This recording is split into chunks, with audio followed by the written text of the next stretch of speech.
I'm 72 years old, and for most of my life I've kept one story hidden. Whenever I tried telling people what happened, they either laughed or told me I was getting old. Maybe you'll think the same, but after what happened yesterday, I can't stay silent anymore. This started almost 50 years ago, when I was 26 and moved into an old house with my wife Alice. The house belonged to Alice's grandmother. It was beautiful, with wooden floors, a huge backyard, and a strange feeling I couldn't explain. Alice loved gardening. She spent hours planting flowers.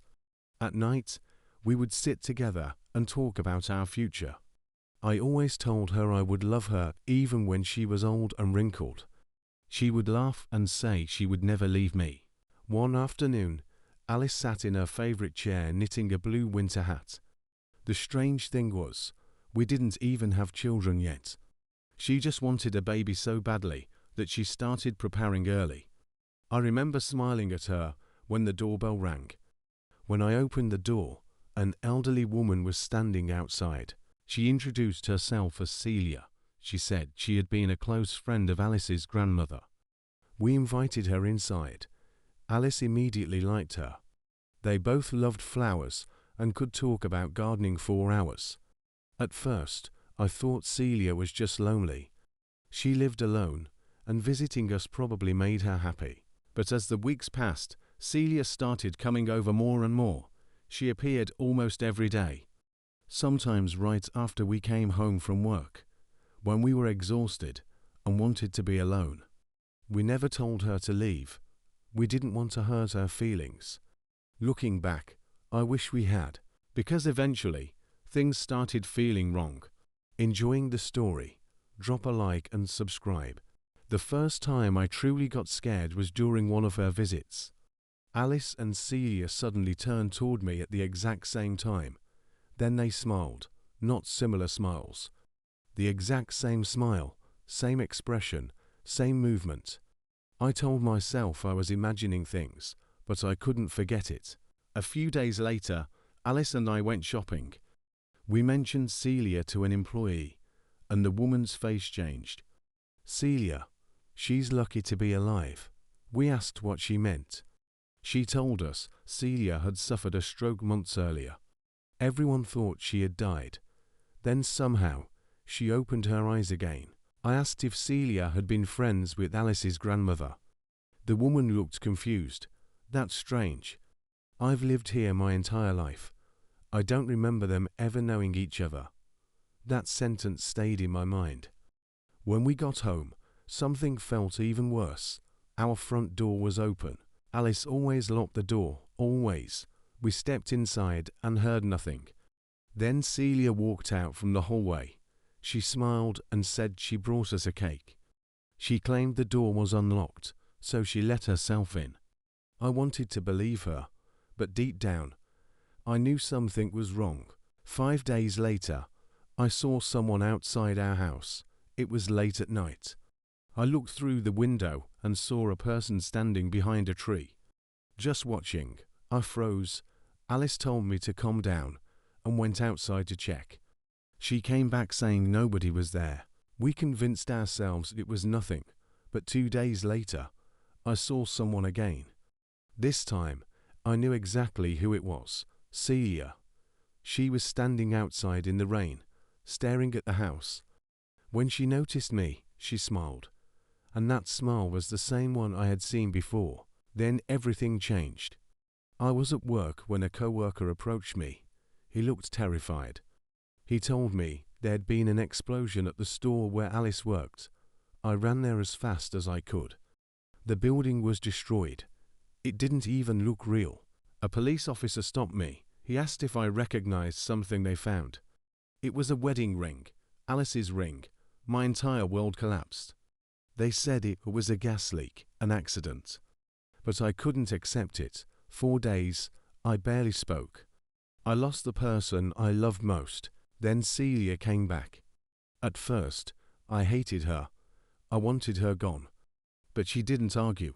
She just helped. She cleaned the house, cooked meals, and took care of Alice's flowers.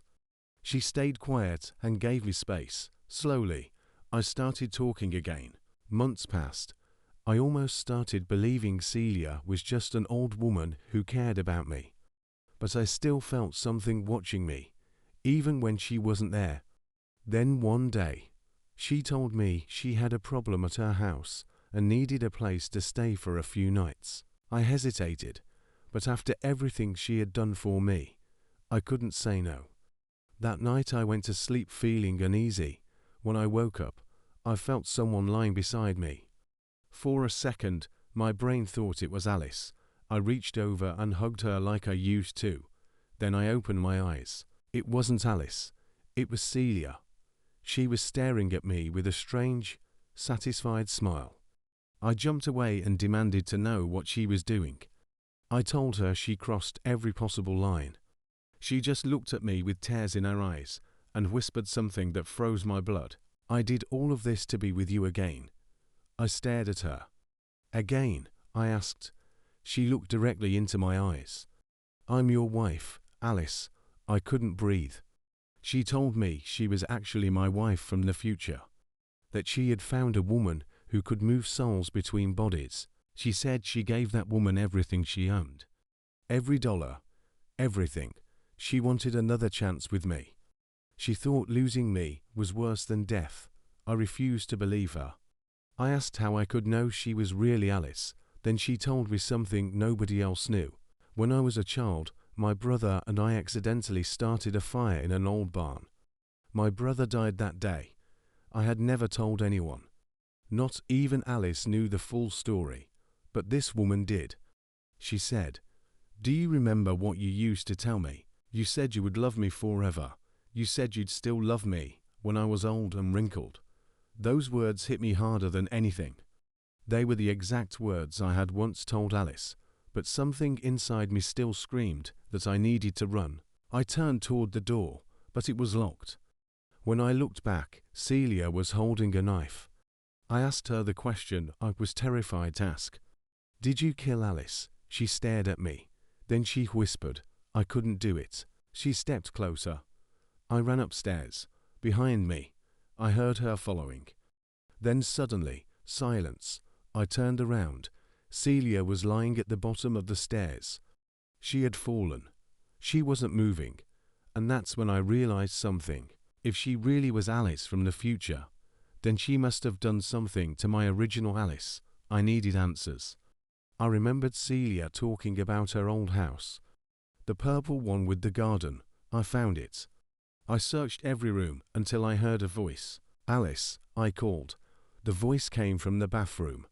I opened the door, and there she was, my real wife, alive, weak, crying. She ran into my arms, and we held each other like we were afraid the world would take us apart again. Alice told me what happened. The explosion was never real. Celia had tricked her into entering the house, then locked her in the bathroom. She had planned everything. She wanted me to believe Alice was gone, so she could take her place. For years I wondered if I made the right choice. Because the woman who did those horrible things was still Alice, just a different version of her. Eventually, I ended our marriage. I moved away and started a new life. 10 years passed. I remarried. My wife's name was Eleanor, and we had a son named Walt. Life finally felt normal again. Then one day Eleanor came home from shopping with a blue winter hat. The second I saw it, I knew it. It was the same hat Alice had knitted decades earlier. The same pattern, the same color. Eleanor told me they met a sweet old woman who gave it to Walt. She said the woman looked lonely. My stomach dropped. That night I told Eleanor everything. She didn't believe me. She thought it was impossible. But hours later, we heard the front door open. Someone was inside. We walked downstairs together. Then the lights turned on. An old woman stood in our living room. She was holding a knife. It wasn't Celia. It was a different face, but I knew who she was. She tilted her head and smiled. "Hello, my love." She told me she was Alice. After I left her, she spent years alone. She waited until she found the red-haired woman again. This time, she didn't want love. She wanted revenge. Then we heard our son crying upstairs. Alice looked toward the stairs. Eleanor grabbed my hand, and we ran. Behind us, Alice followed, and then it happened again.